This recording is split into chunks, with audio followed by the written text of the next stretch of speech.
Hi, welcome to part number 7, where I'm attaching the flat Blackberries to the Reticule.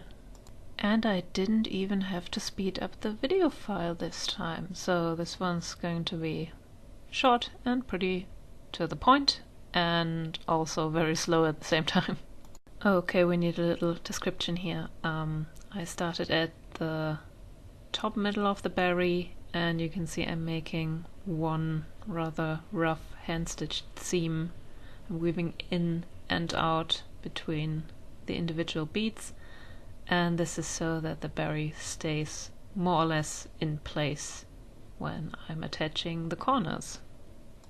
Believe me, I tried not attaching it in the middle first, and it really doesn't work. They always move to one side or another without you noticing, and then they look all crooked, and I suppose you don't want that either, because I didn't really want that. But then maybe you do. That's up to you. Now you have options. And I think we're almost at the point where the really interesting stuff is about to start. I'm coming out slightly underneath the Blackberry here, and you can see I didn't do what it said in the tutorial I used. I didn't wrap it all in and attach it, because that ended up being too bulky because of my fabric choice. So instead I'm just basically wrapping the very tiny seam allowance in. Then I go through the cream colored silk. I come out again, slightly to the right of where I went in, and I try to catch one or two threads of the corner of the Blackberry. This is very, very tricky because you don't want to wear out the fabric or rip anything. And then I go back through the cream colored silk. You see here I'm trying to just do it all in one move without actually having to move my hand under the fabric. Damn it, it's really hard to see what I'm doing here. I'm so sorry. I didn't realize it at the time while I was recording that you couldn't quite make out what I was doing. It's pretty easy once you try it out though. You just wrap the seam allowance in, and then at the corner of the black fabric you attach the entire thing to the silk underneath.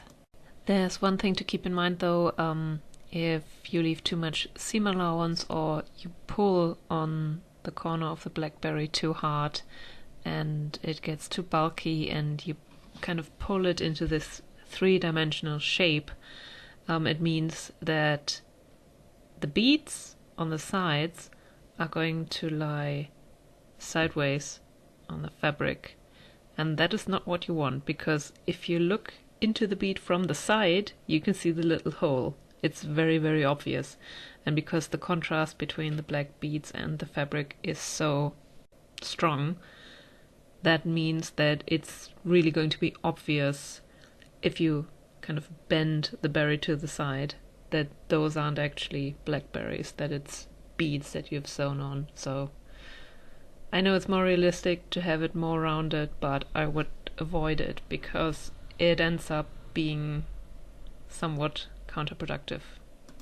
Oh, I forgot to mention, it's actually pretty important that you keep the needle and the thread on your side of the fabric, because if you do this thing where you're not turning the whole fabric around but you're going in and out, front and back, then the likelihood of you catching some of the ribbon embroidery with your needle and your thread and pulling on stuff and ruining it is just way higher. So I would really recommend trying to do it the way I'm doing it. Otherwise you have to be really careful not to pull on the silk ribbons in the back. And I think we're nearing the end, because at some point I just stopped filming. I don't even remember why.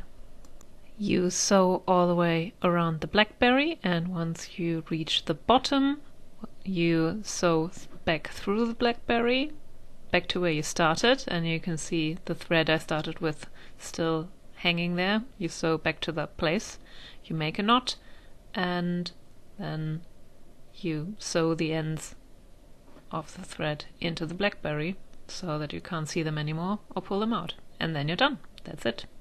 See you in the next part.